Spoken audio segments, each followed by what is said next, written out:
চটপটাই ছোলার চাট কার না প্রিয়, দেখেই জিভে জল চলে আসে। তো প্রথমেই আমি এখানে বেশ কিছু গুঁড়ো মশলা নিয়ে একটু জল দিয়ে গুলে রেডি করে নিচ্ছি। অন্যদিকে সবজিগুলো কেটে নিচ্ছি, যেগুলো আমরা চাটের মধ্যে ব্যবহার করব। এখানে শসা, পেঁয়াজ, টমেটো আমি ব্যবহার করেছি।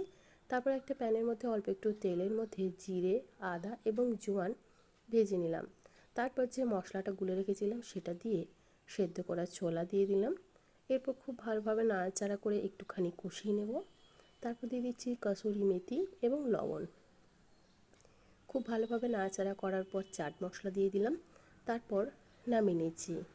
এরপর এখানে অ্যাড করে দিচ্ছি টমেটো, পেঁয়াজ কুচি, শসা কুচি, আলু এবং কাঁচা লঙ্কা, ধনেপাতা, বিট লবণ এবং চাট মশলা।